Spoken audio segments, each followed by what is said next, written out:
The Great American Getaway 400 Betting Picks edition of the NASCAR Gambling Podcast here on the Sports Gambling Podcast Network is brought to you by Underdog Fantasy. You can win up to 325 times your entry with their Pick 8. Sign up with our promo code RACESGPN to claim your special pick and first-time deposit offer up to $250 in bonus cash. UnderdogFantasy.com, promo code RACESGPN. We're also brought to you by Rhythm. Build your own betting model using the AI betting engine. Claim your 7-day free trial today by going to sportsgamblingpodcast.com/rhythm. That's sportsgamblingpodcast.com/RITHMM. Driver, start your engine!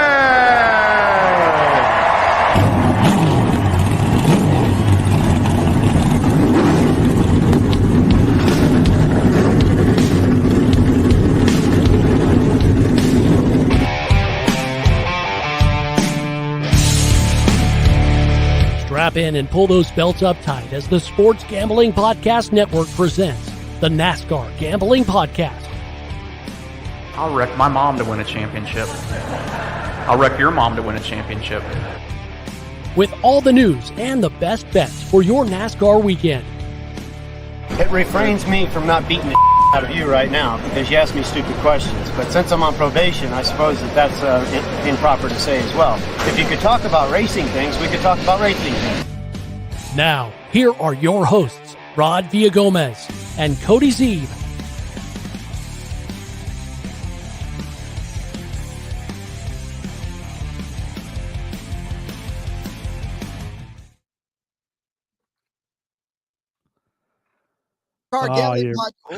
You were muted. Rookie mistake. Rookie mistake. Wait, was I muted?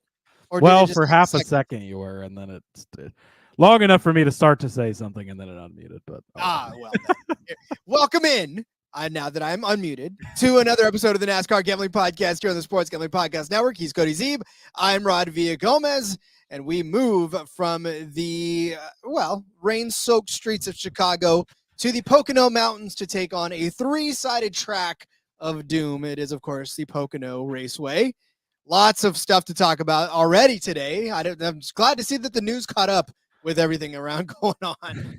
Well, there's only a 25% chance of rain this weekend, Rod. So, that's so you're telling me there's a chance is kind of how I view that these days with NASCAR and the rain. Hopefully that won't be the case. The tricky triangle. But yeah, boy, too bad that silly season's been really slow this year, Rod, and all across motorsports, right? Not much going on in NASCAR, F1, IndyCar. No driver moves, no crew chief moves, no team changes, nothing crazy been going on. But yeah, very much the opposite of that. Obviously, as we know, and the news continues today. Rodney Childers has finally made the decision. Would he go with Josh Berry to the Wood Brothers number 21 car?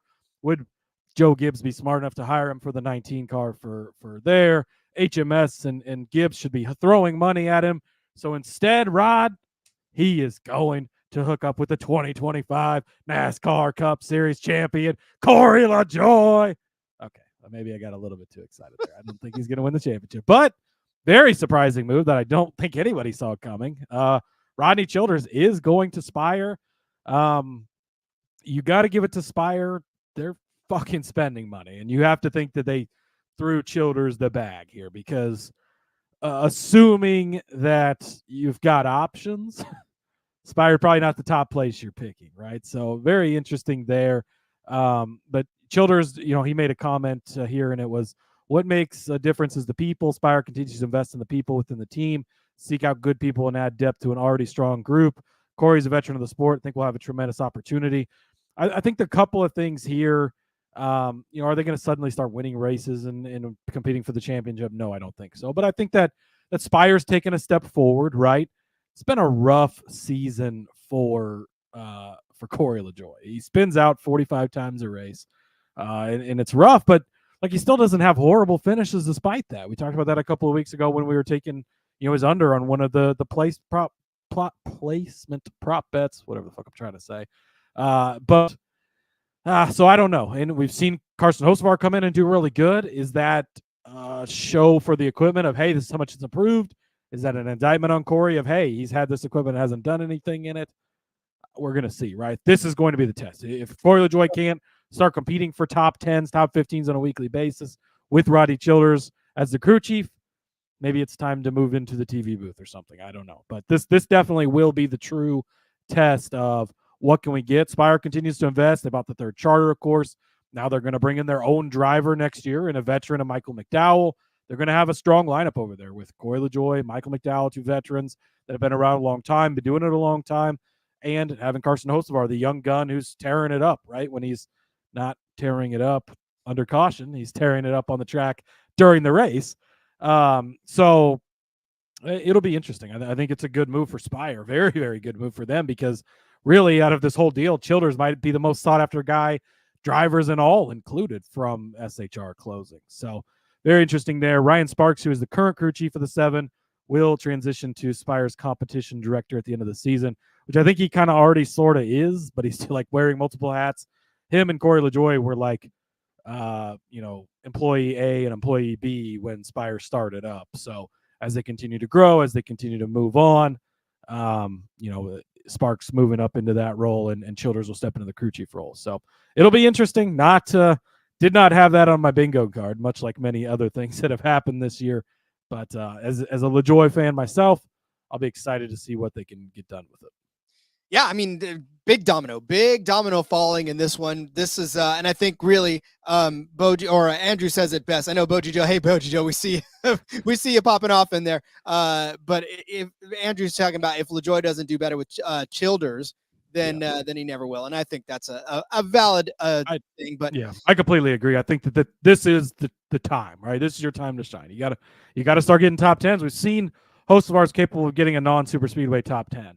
So your turn now. Corey's gonna have to start doing that next season. It's gonna have to be multiple times. We're going to start jumping up our average finishing position. Otherwise, where are we actually going, and can we do any more is when it starts to be a question.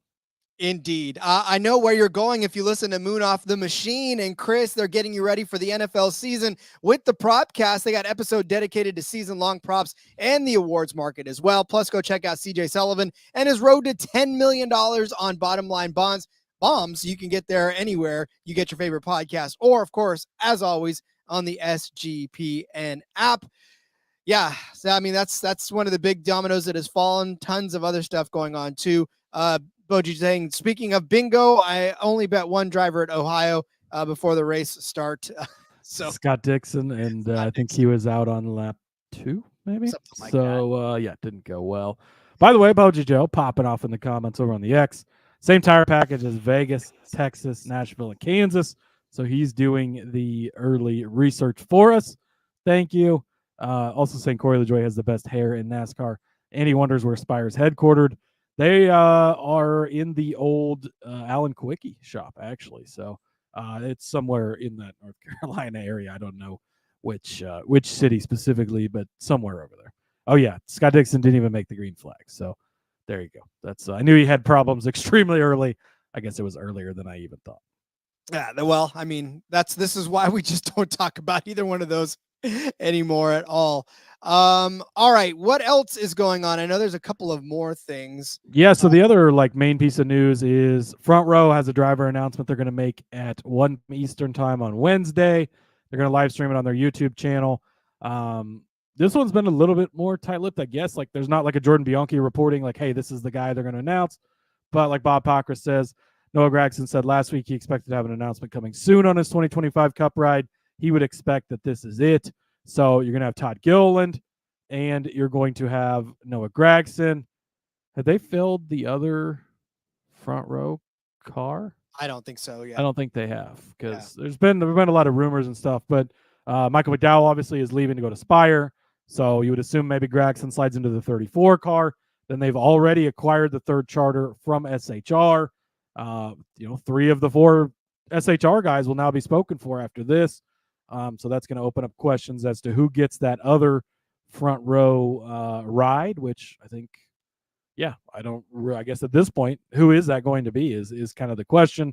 Riley Herbst brings a lot of sponsorship. Do you get a guy and it'll be really interesting to see, because Gragson brings sponsorship of his own, right? He's got the Bass Pro deal. He's got the Black Rifle Coffee. He's got some other stuff, that comes with him. So a guy like Corey Heim is looking for a Cup Series ride. If 2311 doesn't go with him, do they take a shot on a guy like that and put him in that Love's car that is just already sponsored or something like that? It'll definitely be kind of interesting to see what they do with that third car. But they do have a driver announcement tomorrow.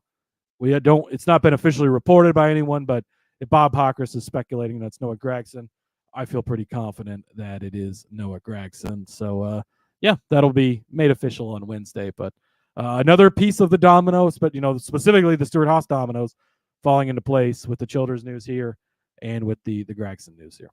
Yeah, I mean, we knew they had to go somewhere, and it's just been piecemeal as far as who's going where. Like you said, a couple more dominoes to fall yet, and this is probably going to be the biggest one of that because Noah Gragson brings quite a bit of experience and, just a overall good driver to be, in a team that needs a pick-me-up. They need another person that's there that makes that team a little bit better. So I like it for that as well. All right. Cody. Real quick, Andrew asking if the SHR charters are spoken for. The only one that's officially been bought is the Front Row Motorsports one. So, and the Haas, the one that Gene Haas is retaining for the Haas factory team. So 2 of the 4 are spoken for. The other 2, it's highly rumored 2311 and Trackhouse will take those. That would be the best guess, of course, but we've not heard any official announcements. They might have a deal done pending a charter agreement, which we still don't have. So, interesting. This is actually an interesting question. Boji Joe saying, does Honda come in? I think personally, Rod, that Spire is setting themselves up to be the anchor team for Honda when Honda does enter the sport. Now, it's going to take a while because you can't just say, hey, we're racing Honda next year. Boom. Takes 2 to 3 seasons. You got to get everything in, but I wouldn't be surprised if they're kind of continuing to build this thing. And maybe that's the promise that was made to Childers of, hey, all this, you're going to be the lead man. You're going to be the man in charge of Honda coming into the sport. You can build Honda as their own brand. All this stuff wouldn't shock me if that ends up being the case as we kind of go forward. Does that mean Max Verstappen comes in and kind of, well, greatest driver in the world, Rod, but he only sticks to F1 cars. So. I know. Well, that's the way it is, right? Unfortunately, we will never see him anywhere near. Although he actually, I think he would like to race it now. He would, and he does it on iRacing and stuff. So, but I think he would actually be willing to, if it ever works out for him. I get, which they got 6 weeks off again. So come race some races. I don't know why, but yeah. Anyways. Seriously. All right. Well, one of them would be Pocono, and that's definitely what we're here to talk about. We are here to talk about the Cup Series at Pocono, which is what we will do. But first, let's do this, in which I will tell you about Underdog Fantasy. Pick 8 is now live. Create entries with up to 8 picks, and Underdog's going to automatically double flex those entries so you can miss up to 2 picks and still win your entry. With more picks to make and extra ways to win, the excitement is higher than ever, and the best part is you can win up to 325 times your original amount. You can now use specials and boost on all flex entries as well. Can't wait to make our Pick 8. We are going to make all of those at the end of the week when we do our DFS and Underdog episodes of the show. Don't miss your chance to try it out before it is gone. Sign up with our promo code RACESGPN to claim your special pick and first time deposit offer up to $250 in bonus cash. That's underdogfantasy.com, promo code RACESGPN. Circa Sports is back with Circa Survivor and Circa Millions, giving away $16 million in guaranteed prizes. And of course, Circa contests have no rake. Circa Millions, pick 5 NFL teams against the spread each week and compete for $6 million or survive the NFL gauntlet to claim the $10 million prize. Sign up in person at Circa Sports between now and September 7th. Use the proxy to play from anywhere in the world. We even have a deal with footballcontestproxy.com to save you $50 with the promo code SGP. Don't have a trip booked for Las Vegas yet before football? Ultimate Contest Weekend is a great time to go out. Hang with Ryan and Sean and enjoy some of the open bar events at the greatest sportsbook in the world, August 22nd through August 24th. All right, Cody, it is the Pocono Raceway, the tricky triangle, the track with 3 straightaways and 6 curves, 6 turns. Yeah. 160 laps around this 2.5 mile paved track for 400 miles of tricky racing in the Poconos. This is going to be fun. This is always a fun event, a fun race. And there's drivers, Cody, here that have been good in the past, struggling drivers that have been good here in the past. Is this the race in which they come back? I'm looking forward to talking about those. Yeah, I think we're definitely going to be talking about that guy. I mean, those guys, because there are certain people who are extremely good at Pocono. This one's different, Rod. I feel like we've said this once or twice here lately, but again, no true comparison tracks. If you look at Ryan's tool over at iFantasy Race, for comparison tracks, the comparison tracks are Michigan because of the higher speed horsepower. Well, we haven't been there yet this year. And the Indianapolis Motor Speedway, which we're going back to for the first time since 2020, I think, next week. So take notes this week because those things might come into play next week. I think there will be a lot of things that translate from this week to next week. So keep that in mind. Speaking of the next 2 weeks, Rod, we only have 2 weeks left before our 2-week break of no betting. We're going to still have some shows during the off time. Don't worry, but we'll have updates on that next week for you. But keep that in mind as you place these bets. Enjoy them and cherish them because we are going to have a 2-week break coming up before the Olympics, unfortunately. Yeah, it's kind of coming at the right time too because we're probably going to end up taking our very first vacation of the season, of the last couple of seasons actually, in which we will take some considerable time off to recharge and get our stuff all nice, our families. See them again for the first time since April or February, depending on what's going on. It'll be a lot of fun. Say hello to Jessica. Hi, Jessica. Say hello to Laura as well. Hi, Laura. Woohoo. Let's see. Yes. Wait, let's do it. Cody is drinking. Minus 12 drivers are locked in with 6 to go. No, we only need, 6 more win and they all get locked in. I do have 2 guys for you in my outrights that have not won this season, Rod. Maybe keeping up in the theme of guys not being locked in or not being winners that win. I don't know what I'm trying to say. Anyway, should we get to the entry list, Rod? Yeah, I was going to say, will they be locked into the playoffs? But well, they will if they win because that's what NBC says is how it works. So yes, let's get to the entry list. The very not notable entry list, Rod. 37 cars are entered. Cody Ware is back in the 15. He'll suck. AJ Allmendinger's in the 16. He'll be okay. JJ Yaley's in the 44. He'll be 2 laps down by the time they complete a lap. So you do the math on that one, but that's pretty much how it'll go. And that is it. That's it. After all the fun stuff we had last week, SVGs, the Joey Hands, the Austin Hills, just Cody Ware and JJ Yaley for you this week. I mean, for some people, JJ Yaley's family, they're excited about that. So I don't think they are. Would you be? I mean, I guess if you've never driven a race car before and you get to jump into the 66 and race a cup race, sure. This guy used to race in the 18 car. He replaced Bobby Labonte for Joe Gibbs Racing. And now he goes out and drives like a moped behind the field on a every couple weeks basis for the 66. But hey, whatever works. If you can make a living doing it, probably better than a lot of jobs. So shout out to JJ Yaley. Amen to that. All right, Cody. What say we get to the bets? I see you out there, and don't worry, I've got your guys' back here in a second. So let's go ahead and start laying out some bets for this race. What do you say? Let's start laying out some bets. Rod, going over to Caesars for this first matchup. Noah Gragson versus Chase Briscoe. Give me the Noah Gragson side, minus 115. As I'm kind of preparing for this race, each bet kind of goes in a different spot as to what I'm looking on because of different factors. In a general sense, I'm looking at what have you done at Pocono in the past because I think that's very important, being the type of unique track that it is. But for guys like Noah Gragson, there's not really much to look back on, right? I'm also looking at current form because I think that there is something that goes into current form. Of course, momentum that we talk about often, and then also I took a peek at the 1.5 miles that we've had so far this year. Not direct comparisons, I understand, but it's going to be a bigger track, being over 2 miles, right? And you're going to get similar. You're going to need some speed in this one. You're going to need some things like that. It's like a guy like Justin Haley. I'm not on his top 10 this week because as impressive as he's been, the short tracks are great. The top 10 run was wonderful. We might be lacking a little bit of raw speed that you're going to need this week. So going back and looking at Chase Briscoe versus Noah Gragson, I'm taking the Gragson side of this. It's minus 115 either way, but I like the Gragson side of things. Go back and you look at Charlotte. Gragson finished 38th, out of the race early. Not impressive. Obviously, Briscoe beats him, but Briscoe was 25th. So he didn't get taken out of the race early. He just ran a normal race.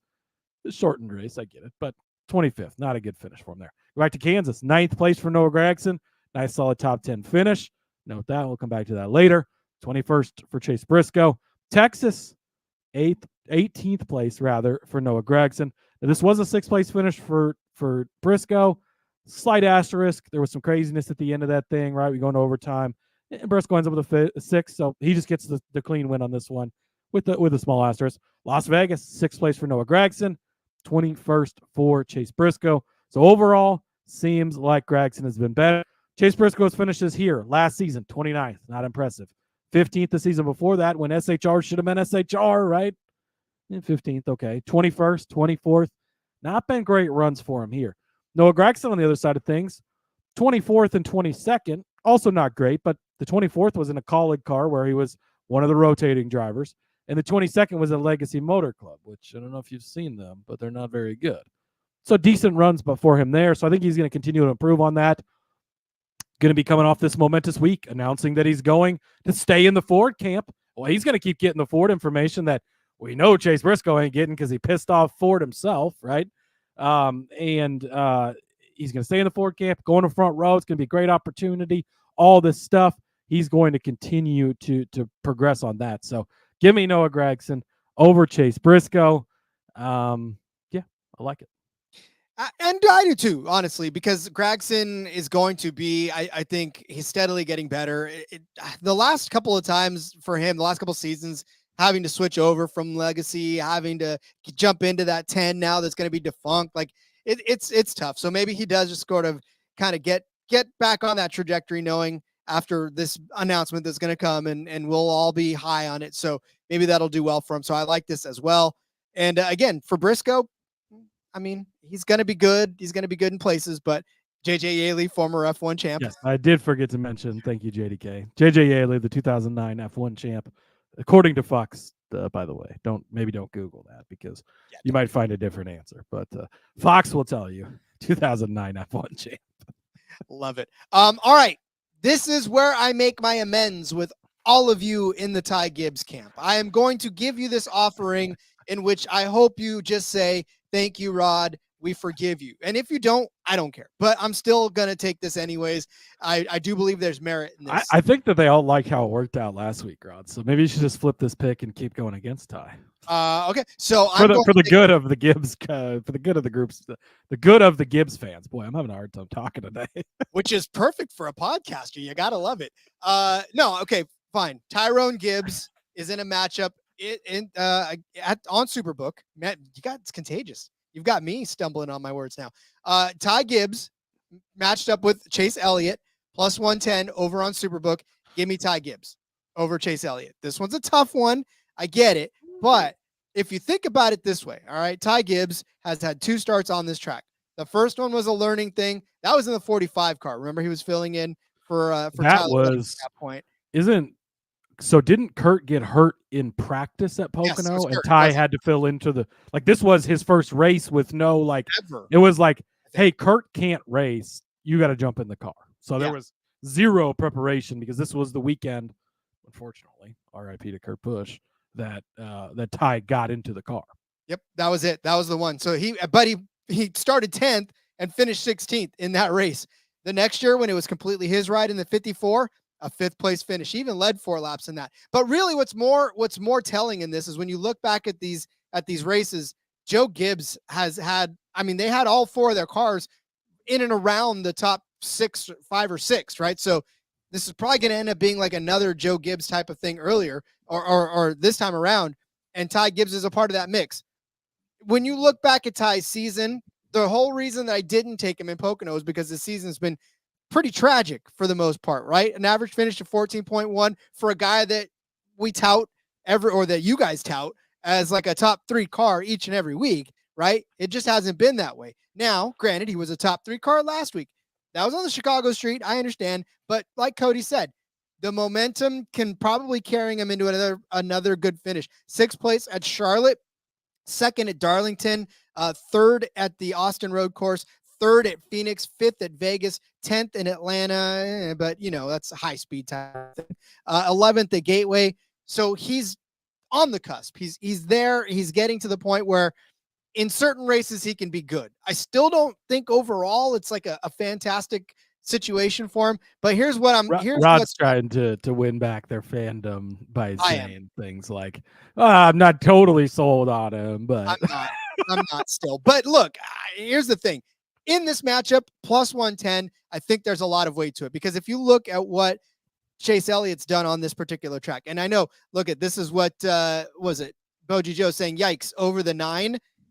Okay, yes, that's your initial reaction, right? But let me read off to you the stats from the 9 on Pocono. Average finish of 13.8 on an average start of 15.1. Yes, he won 2 years ago. That's great. Asterisk, finished third. Well, yeah, finished third because then he got the First win. and second both got DQ'd. Yeah, thank you, Denny and Kyle. But yeah, on paper he won that. But the last year he finished 10th after starting 35th. Before that, 9th place start in 2021, ended 27th. A 12th place in 2021. He did get a 4th place in 2020, but 25th, 38. Like, they're not necessarily the best finishes for Chase Elliott. Also, if you look at Chase Elliott this season, model of consistency, absolutely, right? Well, the last 3 weeks have been consistently bad, no matter what kind of course he's been thrown on. 18th in Loudon, New Hampshire, 18th in Nashville, 21st in Chicago. It's not been a great run for the 9 car right now. And I think when we're talking about momentum, especially coming into a track like this, you're going to want to feel confident. And Ty Gibbs right now feeling on top of the world. Chase Elliott and that 9 team trying to figure this out. Boji, I know you're saying same tires as Texas. Elliott won. I get that, but there was a lot of things that had to happen for him to win that race too. And tires. So if there's the word of the week, Rod, I'm going to give you a word of the week. The word of the week is Toyota. Keep that in mind for everything you do this week. It is going to be very heavy Toyota. I do like this. I love Chase Elliott, but he's not been. Yeah, he won Texas. But he's not been leading like the 5 has. He's not been leading like the 24 had earlier this season. The 48 won this past week, but kind of Hendrick overall has not really been overly dominant outside of Kyle Larson by any means. So yeah, I have no argument here. Gibbs has been really good in his couple of starts. So I like it. You're getting plus money. I'm going to make a case for a different bet later that could kind of coincide with this, I guess, in a way. So, give me Gibbs over Elliott as well at plus 110. Beautiful stuff. All right, we'll give you the rest of our bets, but first, let's tell you first about Rhythm. If you're betting on player props, then you need to download Rhythm. Rhythm is the go-to sports betting tool that transforms complex data into actionable insights, empowering bettors with smarter, data-driven decisions. Unlike other platforms, Rhythm combines advanced predictive analytics with an intuitive user experience, making betting both easy and enjoyable. Rhythm's predictive models were born from the brains of MIT data scientists and quants with over 3 years of data that help drive you to better AI-backed betting decisions. Rhythm predictions have been red hot over the WNBA and golf seasons as well. So claim your 7-day free trial today by going to sportsgamblingpodcast.com/rhythm. That's sportsgamblingpodcast.com/RITHMM. All right, Cody, let's continue down this road. Where are we going next? Speaking of Toyota, Rod, give me Bubba Wallace. Love Bubba this weekend. Top 10 plus 140 over on Bet365. If you've got Caesars, if you don't mind it being a little juiced up, you can get him under 15.5 minus 140. So little juice, but don't pay the juice if you lose, Rod. Bubba Wallace has been really good at Pocono. Over the last 4 races, he has the 3rd best average finish. I'm going to put an asterisk next to that because it's Reddick over him as the best guy. Larson also is the 2nd best guy. Denny Hamlin should have the best average finish at 5.0, assuming he wins that race where he won, but was disqualified. So, his average finish drops down. So technically 3rd, I would say 4th best average finish. Either way, it's a good case for Bubba Wallace. 11th place last year, so not quite the top 10, but he does cash the better than 15.5 with the under there. 7th and 9th in the stages. I would say don't look too much into the stages. We did have this conversation in the Discord as well. Pocono is such a big track that you, much like a road course, you can flip the stages. So the leaders will likely do that because by the time you pit and get back out, the field doesn't catch you because it is such a large track. So 11th place finish last season, though, 8th in 2022, 5th in 2021, 14th in 2021. The other, so we had a double header here in 2021, actually. So 14th in that one. So he's got 4 finishes in a row. All 14th place or better. All of those are under that 15.5 number. I like the top 10 number there as well. Go back to his Richard Petty Motorsports days before that. Not a good car, Rod. 20th, 22nd, 21st. Not bad finishes for where that car would run on a weekly basis. I like that. Michigan, one of the more comparable tracks, or the most comparable track that we've been to over the last few years. Bubba was really, really good at Michigan. 2nd and 4th in the stages, led 21 laps. Had an issue at the end and ended up finishing in 18th. That'll happen. 2022, though, he finished 2nd place there, led 22 laps, and it was even 9th place there in 2020 in the Richard Petty car. So good on certain types of tracks. This is one of those types of tracks. This is where Bubba Wallace shows up. Going to finish inside the top 10, cash your plus 140. Going to finish under 15.5. Hit your minus 140. Put a bookmark in him because we'll be back to him later. Yeah, again, with all the Toyota talk, if you look, and I'll make a case for it too later on, just as far as what you're seeing in the top 10, Toyota just dominates this race over and over again. And I was going to lean on Bubba too. I really was. And I'm glad you took him because that was going to be one of the things I did. I know that there's a lot of folks that still are mad at Bubba, and that's fine, but you can't really take away from the fact that I think he's going to be good on this track. Yeah, and even if you want to play that into it, right? Let's say he gets fined on Wednesday, which likely will happen. Now he's pissed off. Now he's got something to prove. He's going to go out there and show him on the track, have an even better finish. I'm very big on Bubba this weekend. I think that this is one of these perfect tracks. And while we like the momentum angle of things and how finishes have been going lately too, let's keep in mind this is a completely different type of track than we've been on in a while. A lot of short courses, a lot of road courses, street courses, stuff like that, back to a big track, which really we haven't been to since the Coke 600. So, yeah, give me Bubba Wallace. I think he's going to have a good week. Good stuff. Good stuff. Nick Fortune checking in saying, afternoon, Hot Rod and Sassy Cody. Cody, great news. I sent you the Hawkeye color Corey LaJoie die cast. You're welcome. You can thank him later. Well, I could use some NASCAR die casts in my bathroom where the shit belongs. So I'll toss it in there. Beautiful. All right. Speaking of top 10s, I will go with Josh Berry. I'll take him. I like his top 10 number. He's at plus 450. You can find this art both Hard Rock and Superbook for this one. I know that when you look at Josh Berry and when you think of his 20.9 average finish on the season, you go blech, and that's right. You should go blech. But I will point to a few finishes that lead me to believe that there's, and of course you do see him kind of in the mix for some of these top 10s until something takes him out. Anvils have been falling from Justin Allgaier's hand-me-downs onto Josh Berry in the NASCAR Cup Series. But I will say 3rd at New Hampshire, 7th at Iowa, 3rd at Darlington, 11th at Richmond, 12th at Bristol. None of these have anything to do with Pocono. I get it. But I will say that it is showing you that Josh Berry can still be a top 10 car. And lest you forget, this number 4 car was a staple in the top 10 with Kevin Harvick in it.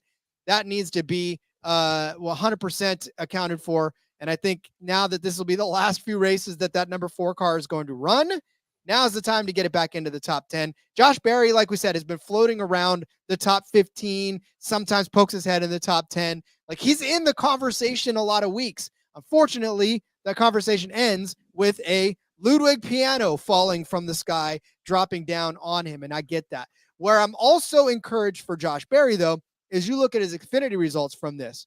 Now, I know he's in JRM cars. He was in a Jordan Anderson car back in the day, too. But in his 3 career starts in the Xfinity Series here, a 9th place, a 3rd place, and he was an overtime away from winning the race in 2023.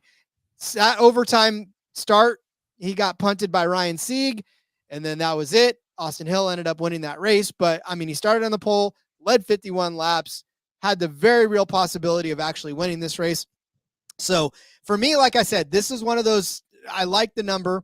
Top 10s were hard because a lot of the favorite top 10s were not in a range that made you feel good. The drop off was like plus 165 and then all the way to like plus 400. And so you're like, well, okay, but whatever. So so this is one that I feel like if we're going to put somebody into the top 10, let's put a guy that's kind of been on the cusp for most of the season, even though the average finishing position doesn't say that.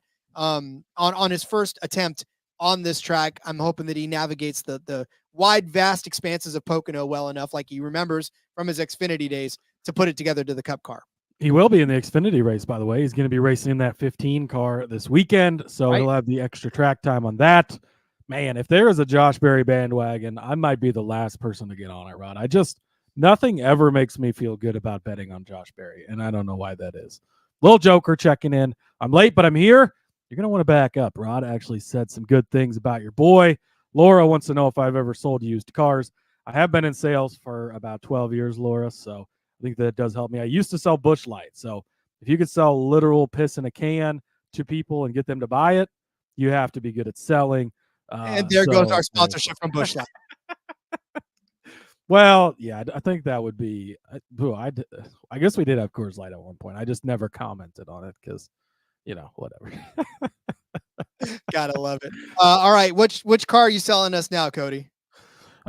Troy says Pocono back-to-back race weekend. Who says no? Bring it back. I thought it was a great, and I don't think it ever got a fair shot because it was supposed to happen.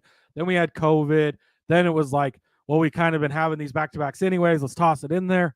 I thought it was great. Let's do it. IndyCar's doing it this weekend at Iowa. They've got the back-to-back race weekend. Let's do it again. All right, Rod. We have been a request from Boji Joe. He would like us to talk about Todd Gilliland. He said it multiple times. He even just said 38 again in the thing. So here we go. Todd Gilliland, top 10, plus 600. Sign me up, Rod. 9 races in a row. Todd Gilliland has finished 17th place or better. 9 in a row. He's been within 7 spots of the top 10, and he's 6-1. This makes no sense. He's been on a tear. This is his team. We already know that, right? He's the first driver in front row history to get a multi-year contract. Things have been going well. Everything is clicking right now for Todd Gilliland. He's shown up. He's done well. Continues to run really good. 15th place finish last year. Last year, Rod, we thought for sure at this point in the season, Zane Smith had already taken a couple of rides from him in the 38. He was piecing together a season trying to get into the Rick Ware cars and whatever else to make sure he could get credit for the full season. We thought for sure Zane Smith was going to take that ride and be in that car this year, right? It was no way they're bringing Gilliland back. All this still finishes in 15th place. You go back and you look, the start of the season a little rough on the bigger tracks, but 14th place at Kansas. Again, only a couple spots outside of the top 10 there. 17th place, rather, at Charlotte. So, again, hanging around in there. Love that for Todd Gilliland. Give me his top 10. And also, Rod, Noah Gragson, top 10 at 4-1. Again, I just talked about him a few minutes ago in the matchup with Briscoe. I think he's going to be Briscoe, but I think he's also going to be up there. 9th at Kansas, 6th at Vegas. He's done it on some, and really, okay, let's look at the big picture of things here, right? We're going to say Michigan's the closest comp. You're already not a direct comp, but closest comp. So let me take you to the next degree. What's the closest comps to Michigan? Well, it's Kansas and Las Vegas, 6th and 9th. So a couple of degrees away from Pocono here, but I like where we're going. Good runs here at Colleague and Legacy, finishing in the 20s. And I mean, good runs for what was expected of those cars at the time. I think he's going to have a strong run. Again, he's going to be sticking with the Ford camp, it sounds like. So he's going to have all the, and that also goes to your Barry point too. I don't think Briscoe is going to continue to have that. I don't think McDowell is going to continue to have that. We've already heard that they're starting to be cut off.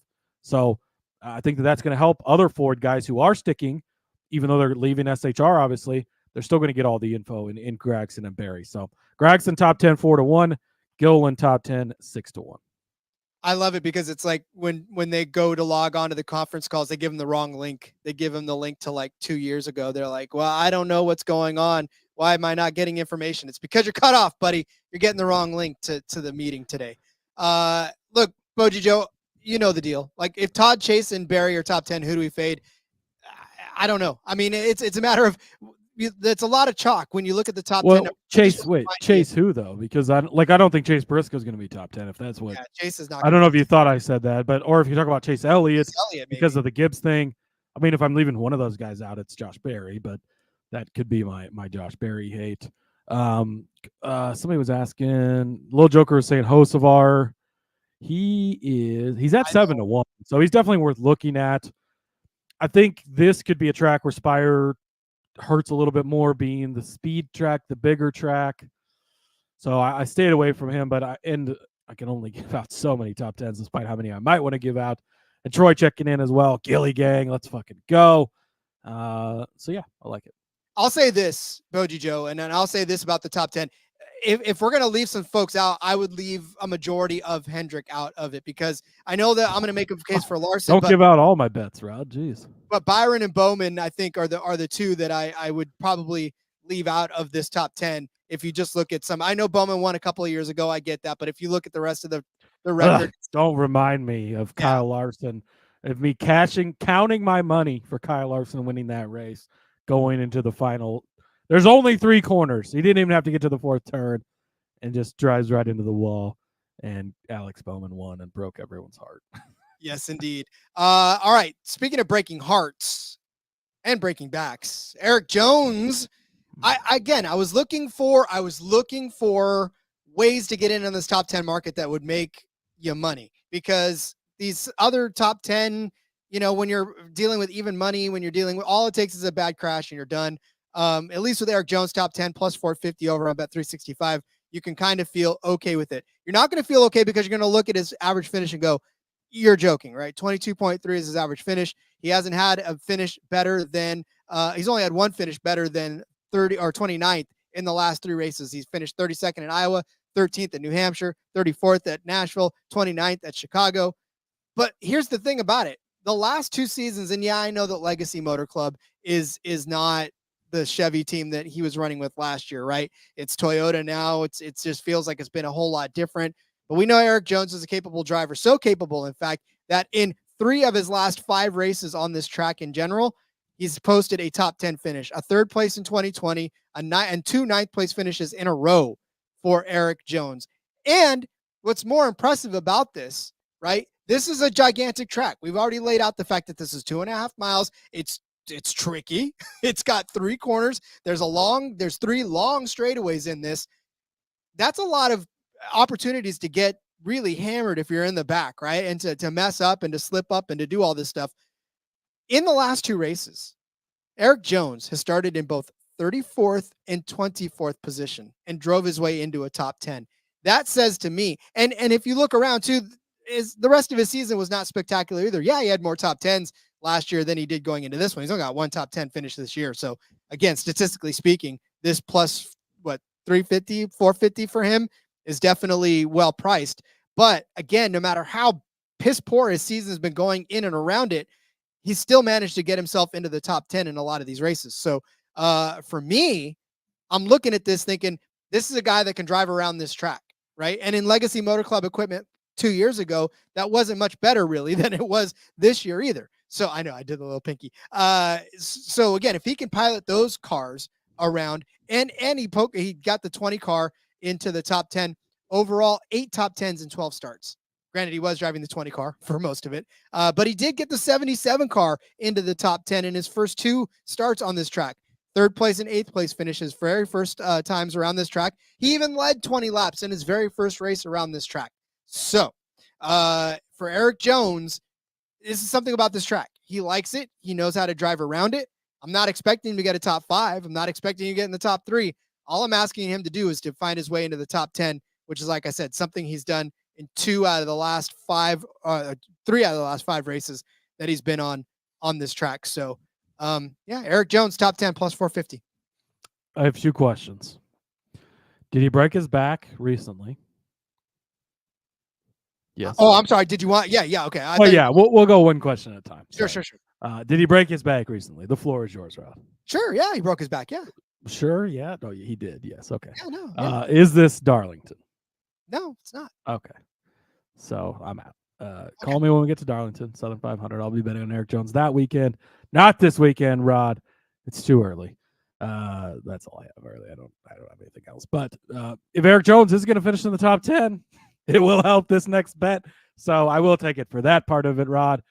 Give me. I'm going to play in this two different ways here. Number of Toyotas in the top 10. This is over on Caesars. You got to go to the speakeasy under the finishing tab. Number of Toyotas in the top 10 over 3.5 at minus 140. So a little juiced up, but I think for a good reason, right? So you're getting 4 Toyotas in the top 10 is essentially what I'm saying here. Also playing Chevrolets in the top 10 under 3.5. So basically you're not going to have 4 Chevys inside of the top 10 at minus 105. So let's walk through this and see what my thinking is here, Rob. First of all, we're going to look back at last year's race where first place was a Toyota, second place was a Toyota, third place was a Toyota, fifth place was a Toyota, sixth place was a Toyota, 11th place was a Toyota. So, you had 5 Toyotas in the top 10, 6 in the top 11. I love that. Your top finishing Chevrolet last year, Ricky Stenhouse Jr.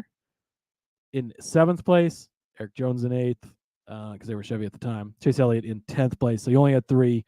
I know that Byron led a ton of laps. I know that Larson got dumped by Hamlin late. I get those things right. So we'll put that out there as a thing that could happen. But let's see. And then, so the other thing, these fucking tabs, Rod, I swear to God. Hey, listen, it's like we say, all the tabs are open and we don't know which one's playing music. The other thing that I'm looking at here is, first of all, I think that Denny Hamlin is going to be really fucking good this weekend. We're going to talk about him in a little bit, but he's going to be good, right? I think that all of Gibbs Racing will be good, specifically Denny, specifically Ty Gibbs, who you already talked about. Christopher Bell can be a wild card. I'll give you that, but he's been really fast as of late. Won the most recent big track we had at Charlotte, so you can give him that. Truex has been really fucking good here in the past as well. Both the 2311 cars should be good. You think Eric Jones can get a top 10? That's 7 Toyotas we're at now, right? You only need 4 to finish inside the top 10. That's what I like. So then for the Chevrolet thing, you have to get 4 Chevys inside of the top 10 if you go on the other side of this bet. So let's look at the odds. Well, inside the top 10 for odds for race winners, you've only got 3 Chevys. So I think that's already telling. Larson is the second favorite, right, to Denny Hamlin. Then you go down to Byron and Elliott. Okay, William Byron, how's things been going for William Byron here lately, Rod? I don't even know because I can't scroll that far down. Exactly. William Byron, so I know he was good here last year. Again, I get that. But in the last 3 races we've been here, his best finish is 12th place. So that hasn't been great. He did finish 8th last week, very unceremoniously. You would have thought he should be good at Chicago at a street course, a road course, right? But not hasn't been the case. Since the All-Star break, he's only got 2 finishes better. Over the last 8 races, 2 finishes better than 15th place, Rod. One of them being the Chicago street course last week. So I think that's a point towards Byron. Again, maybe they're just testing stuff. I don't know, but things aren't going great. You made a case against Elliott already. Okay, finish in the top 10. Yeah, I think so, but is it a given? I don't think that it is. Okay, so that's only 3 Chevrolets as we scroll through the odds here. So 2 of them have weak cases. Yeah, Kyle Larson's one of the favorites, but only half the time does he even finish the race. So you have to play that into this as well, right? So maybe we should be looking harder at the top Chevy market as I think about this some more, Rod. Then you got Kyle Busch. Yeah, he's been really good here when he was at Toyota. I mean, where's his luck sit, right? I don't know. Ross Chastain, what's been impressive out of Trackhouse lately? Not SVG last week, but he wasn't even in a Trackhouse car. So then you have to scroll Ford. Alex Bowman, how hungover is he going to be this week? I mean, I considered the Alex Bowman top 10 because I like it, and I think he could get it done, but just seems like such a big letdown spot for him. And then you got guys like Daniel Suarez. Where are you finding 4 guys that things are going to go good for Larson and go good for Byron and go good for Elliott? And you still have to go good for a Busch or a Chastain or a Bowman. I just don't see all of these Chevys getting in there. So since the Chevys aren't getting in there, I think the Toyotas will get in there. There's going to be a couple Fords as well, obviously math-wise, but this is going to be a Toyota week. Give me the over on Toyota, over 3.5 in the top 10.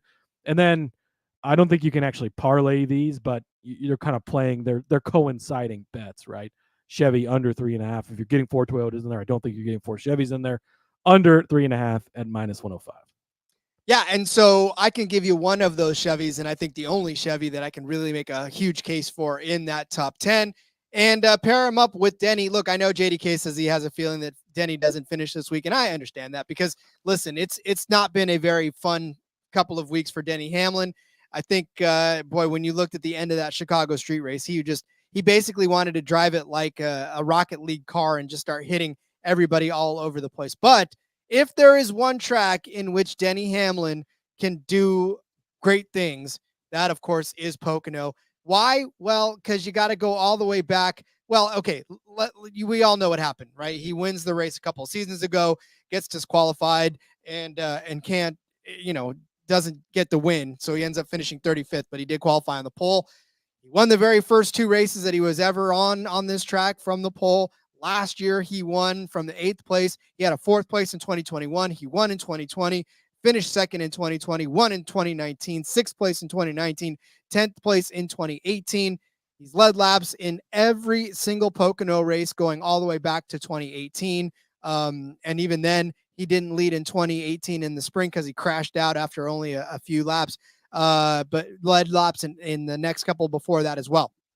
This is a track that Denny Hamlin knows that he can do well and that he can come out and just absolutely dominate, regardless of the fact that we've seen him have a average finish this year of 15th place, only 8 top 10s in 20 starts, riding a very terrible streak of finishes, which include that 38th place at Sonoma, 24th at Iowa, 24th at Loudon, the 12th place after starting on the pole in Nashville, and then last week's 31 or a 30th place finish for Chicago. But again, Denny Hamlin should finish in the top 3 in this race. He's got the car. He's got the manufacturer. He's got the pedigree. He's just done it so many damn times. 15 top 5 finishes, 7 wins in 34 starts on this track. It's just, there's a reason why he is the favorite. There's the reason, and I'll tell you even more about it later, that there's a reason why he's the favorite. So Denny Hamlin, you have to talk about him when you talk about this track. I know that it's hard to bet on him because a lot of the numbers are absolutely ridiculous, which is why a top 3 bet is even only a plus 160, I think is what I saw it at, which is why I'm saying combine it with Kyle Larson to make it even more worth your while, because Kyle Larson, as we know, best driver in the world, can drive anywhere in the world, has close to, if not many top 3 finished, 9 top 10s in 16 starts. He started in the top 3 last year. We talked about what happened to him on last year's race. He led 24 laps on this one, ended up finishing 20th, unfortunately, but 2022, a 5th place finish. I know it's not a top 3, but close enough. And then in 2021, a 2nd place finish. He started on the pole in 2021 in the spring, or in the first race rather, not the back-to-back, but and then finished 9th in that one. So 2nd place in 2018. He's Kyle Larson. I think if one of the Chevys, if one of the 100 guys can break up the party, it's Kyle Larson. We know he's looking for a little bit of vindication after last week's Chicago street course race and the disappointing finish in that one for him after having such a great Saturday, coming in having a disappointing Sunday. So, yeah, I mean, at plus 450 to put 2 of the top drivers in the sport, let alone on this track, in this top 3, I think I like it. This is a if everything goes the way it should bet, this is going to hit. And for the number you're getting it at, it's really good. So I do like it. Denny is really fucking good here. Larson's really fucking good everywhere. So yeah, no arguments from me here. Things are going to have to go perfectly, and something's probably going to go wrong, and you're probably not going to hit it because that's how it goes. But if it ends up being a chalk race, which we haven't seen in a while, so maybe we're due for one, this would be it. If it doesn't end up being a chalk race, Rod, I would like to go back to my last box where I talked myself into some more bets and added more bets to the last box. So we're taking a step back into my last box of bets before this next box is very loaded with bets. So we're going to put this in the last box column. Top Chevrolet market. I just talked about how there might not be that many top Chevys in the top 10, how they might struggle, and how Ricky Stenhouse finished 7th last year and was a top Chevy. Let's fucking run it back. Ricky Stenhouse Jr. to be the top Chevy at 100-1. Rod, over the last 4 races, Ricky Stenhouse Jr. has 3 top 7 finishes. Talk about a guy that's on fire. 100-1. Give me Ricky Stenhouse Jr. It's 100-1, right? It's not likely to hit, but 3 finishes in the last 4 races inside the top 7. 7th place last year was good enough for the top Chevy. Is he going to need some help? Hamlin to take out Larson? Yes. Is he going to need Chastain to take out Byron? Maybe. Maybe not, because Byron's not been running that good.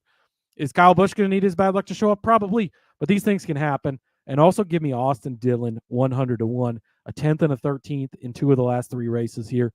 Decent enough runs. I'm feeling some Austin Dillon.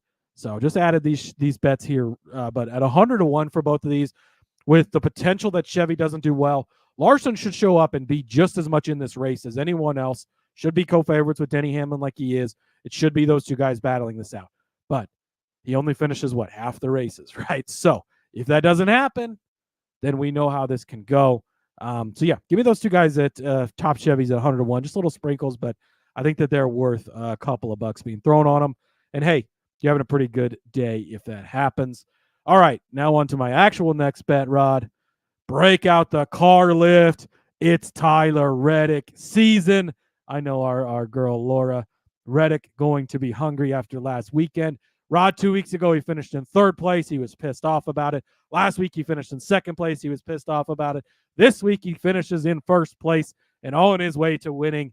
He is going to, Caesars has under 8.5. What an absolute fucking gift. Minus 115. Go smash this. This number will not last. I would guess by Wednesday, this number is no longer 8.5. So get it sooner rather than later. Top 5 numbers, plus 125 over on Bet365. Yes, please. Top 3, plus 220 over on Bet365 as well. Yes, please. I'll take some of that. And to win the race over on Bet Rivers, you can get him at 9-1. Tyler Reddick has the best average finish of all drivers in the last 4 races here. Small asterisk, Denny's number would be better if that win was not thrown out. But 6.0, 2nd place last season where he led 15 laps. 2nd place in 2022, Rod. What's even more impressive about that, last year he was a 2311 equipment. The year before he was in an RCR car. 2 different cars, 2 different manufacturers, still finished 2nd in both of them. Before that, 9th and 11th in the 2 starts prior to that in RCR cars. Fast at Michigan, he should have won that race. Result not indicative of how he ran. It was him and Buescher just absolutely running the balls off of both of their cars. Reddick has the pit mishap and ends up with a horrible finish on the day, so you can't look at that. But he's been top 8 in 6 of the last 7 races. 2nd place at Vegas earlier this season. Again, 2 steps away from being a comp track, sort of, right? 4th place at Texas, if you want to throw that in there. 4th place at Charlotte. He's been good at some of these 1.5-mile tracks. I think that could relate in a way. This is Tyler Reddick's day. Looks like it may have already moved over on Caesars to 8th place. No, it's 8.5. So under 8.5 from what I'm seeing on Caesars currently for Tyler Reddick is minus 140. Yes, the top 5 is better odds, Bodie Joe. I know that. So take both because it's a little bit of, I said minus 115. Jesus, so maybe the number did move because it is showing minus 140. But I don't care. I'll still take it. Minus 140, give it to me. That's what he was trying to point out. Thank you, Bodie Joe, for that. Minus 140 for the under 8.5. I think that it's still a good option to have. It's just like in football. You're climbing the ladder, right? Like, yeah, Jamar Chase is probably going to catch 8 passes, but if you're going to give me the option that he only catches 5, well, we'll take that just in case, right? But we're also going to take him to catch 8 because he probably is. But then we're going to take him to catch 10, and maybe he even catches 12, wins the whole thing for you at 9-1. So, yes, Tyler Reddick, get in on him early because he's really fucking good here, and I think his number is going to continue to move down. It's already some books. I mean, he opened at 9-1, a lot of books. He's down to 7-1 on some of them. So, yeah, get in on him sooner rather than later. Well, if he finishes in any of those positions and if he wins, then he definitely helps out this next bet because I'm going to the car number, but not the car number that you're used to. I'm going to take the total number of odd cars inside of the top 10. This is on the Caesars Speakeasy if you find this one. This will have you rooting for all sorts of people and doing math. It's great. Yeah, and math is hard according to some broadcasters. So total number of cars, the total number of odd cars inside of the top 10. I'm going to take the over 5.5. This is at plus 130 over on Caesars. I mean, look, just a simple list of odd car numbers alone makes you go, okay, this is good. But if you look at the last couple of seasons on this racetrack, 7 drivers have finished inside of the top 10 that have odd numbered cars in both of those races, to include the winner, Denny Hamlin of the 2023 hype. Oh, wait, but he didn't. But anyway, still, it doesn't matter. He didn't end up winning on that one. But there was still Hamlin at the finish, Reddick at the finish, Truex at the finish. Top 3 cars were all odd number cars. And then you had Ricky Stenhouse Jr. at the 47. You had Harrison Burton. You had Eric Jones inside of the top 10. And then you had Chase Elliott.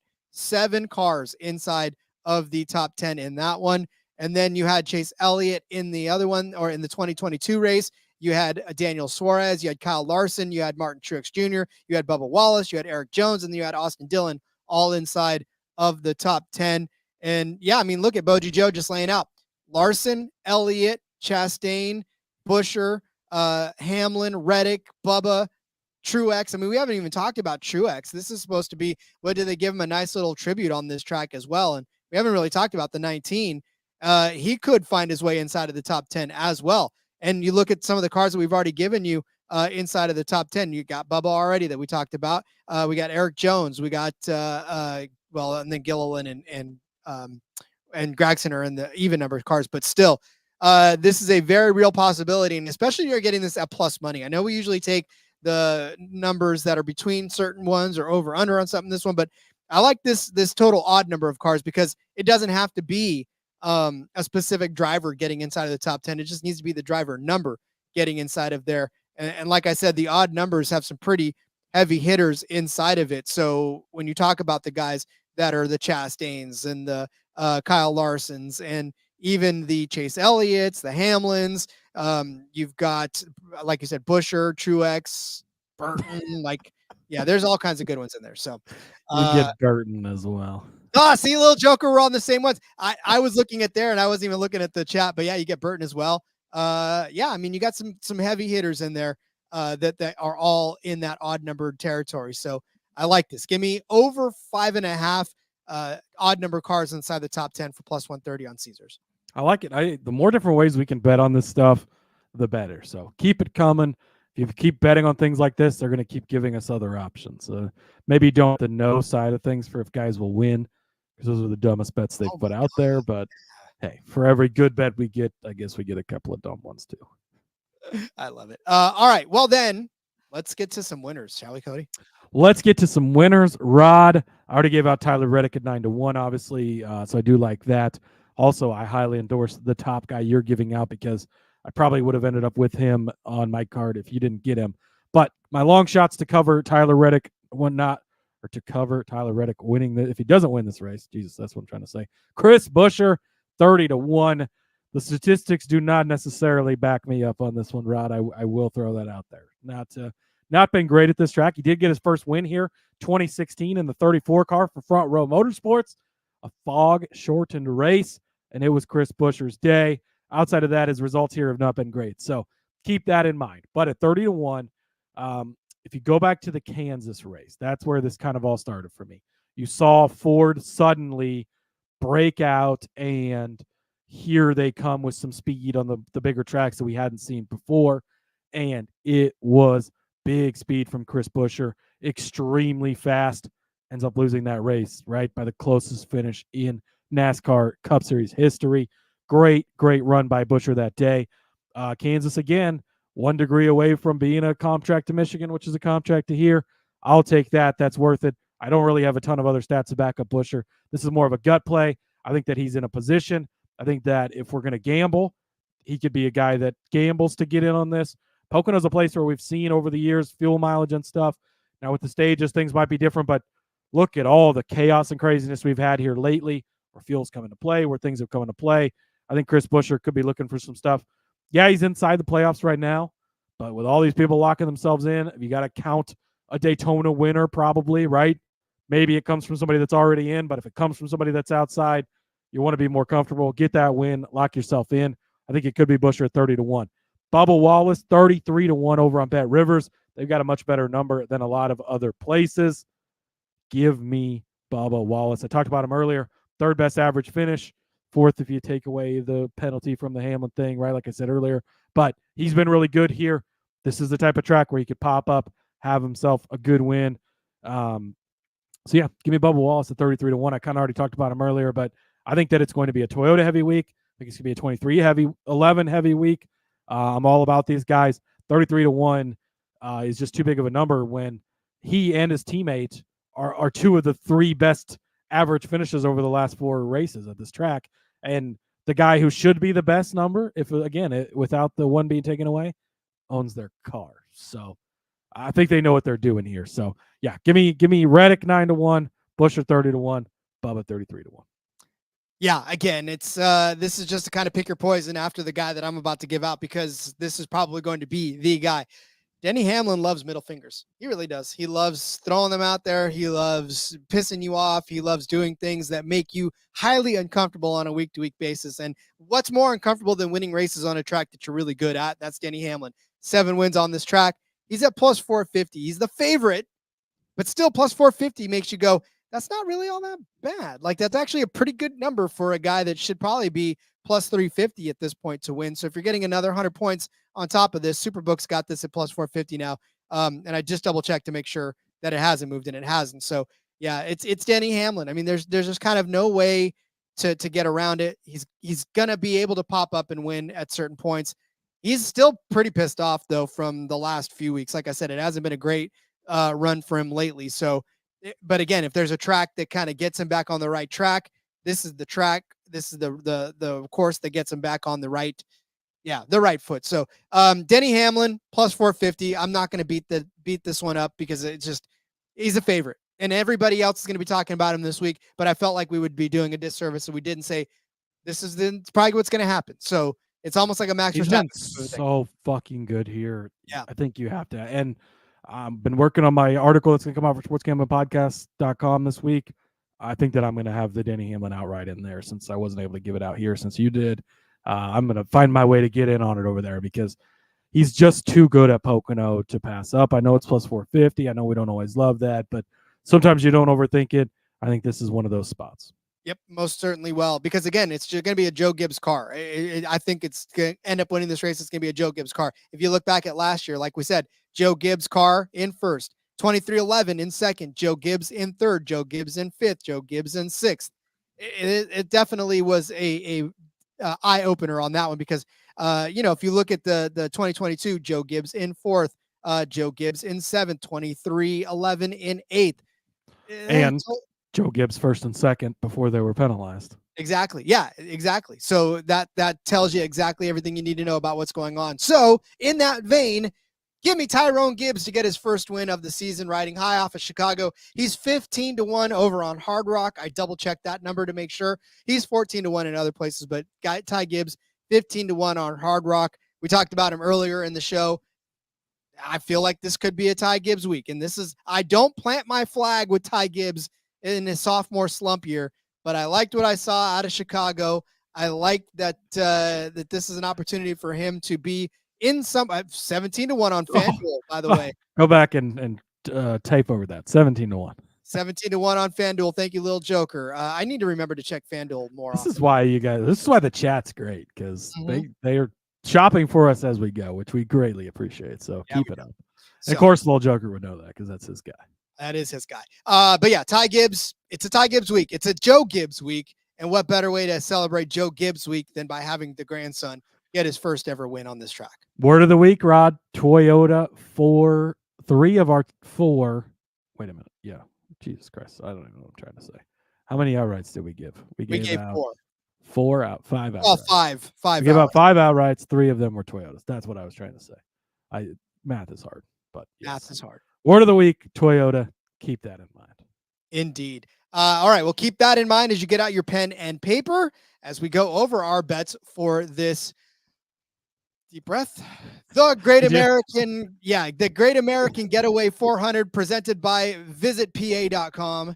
Did you see how I put it in the doc, Rod? I missed if you mentioned that at the top of the show. I did not. I filled out the document, and we always put the name of the race in there. So I put the 2024 Great American Getaway 400, pause for breath, presented by visitpa.com. Boy, we really, the SEO doesn't like race names like this, Rod. The SEO hates race names like this. They're like, red, we don't want you to have that many words in your SEO. Well, then don't make it the title of the race. Just give me a quick, easy one like the Ally 400. SEO loves that one. Get out your pen and paper for this. The Great American Getaway 400 presented by Visit PA. Cody started you off with Noah Gragson over Chase Briscoe at -115 over on Caesars. I said that Tyrone Gibbs would finish better than Chase Elliott at +110 over on Superbook. Cody then gave you Bubba Wallace as the top 10 car at +140 and that he would finish under 15.5 at -140 over on Caesars. And then I said Josh Berry would find his way into the top 10 at +450 over on either Hard Rock or Superbook. Cody gave you Noah Gragson as a top 10 at +400, and then Todd Gilliland as a top 10 at +600. I said that Eric Jones would be a top 10 car at +450 over on Bet365. Cody gave you the number of Toyotas in the top 10 over 3.5, which at -140, which sends the number of Chevys under 3.5 to -105. Also tossed in a bonus Austin Dillon, top Chevy at 100-1. Ricky Stenhouse as a top Chevy at 100-1 as well. I said that both Kyle Larson and Denny Hamlin would finish inside of the top 3 at +450 over on Caesars. Cody gave you the Reddick car lift under 8.5 at -140 on Caesars, top 5 at +125, top 3 at +220, and to win this race at 9-1 over on Bet Rivers. I said that there would be over 5.5 cars with odd numbers in the top 10 at +130. Cody gave you Chris Buescher at 30-1, Bubba at 33-1 to win the race. I said Denny at +450 or Ty Gibbs at 17-1 over on FanDuel to win this race. So love Pocono, Cody. It's always a blast to watch these cars take on another different track. Yeah, it's going to be a lot of fun. Again, just totally different. It's a triangle shaped track, Rod. You can't get much different than that. So, you love to see it. It's big. It's vast. So let's do it. And again, soak up these last 2 weeks, friends, before we have an unfortunate 2-week break of the Olympics. Yep, it's definitely going to be unfortunate, but like I said, we'll catch our breath. Boji Joe saying, "Who needs Fox News when you got Rod and Cody? Who needs anything when you need Rod and Cody?" Just come here for all. We have all the news you need, which is mostly just NASCAR related. So, which is exactly what we want right now. We live in a world of where we just escape into this, and we can't think of any. It's a great place to.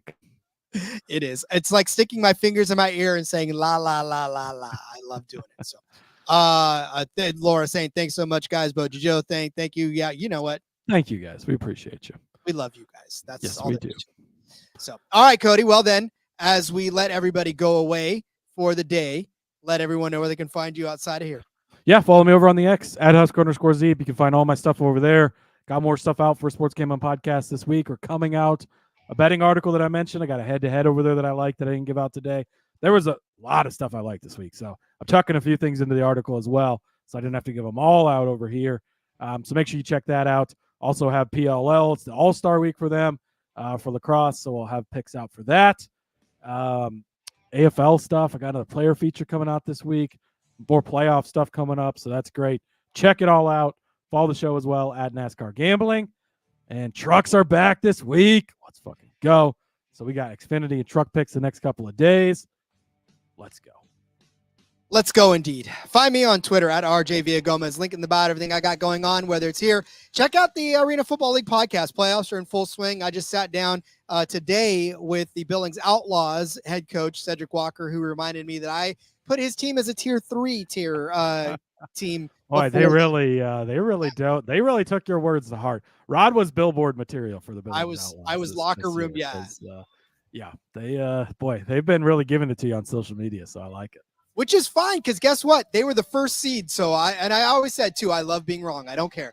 I always learn from being wrong more than I learn from being right. So follow me there on Twitter at RJ Villagomez. We will see you tomorrow to talk about some more at the Pocono Raceway. So until then, everybody, let's go racing. And Boji Joe, yes, it is time to let it ride.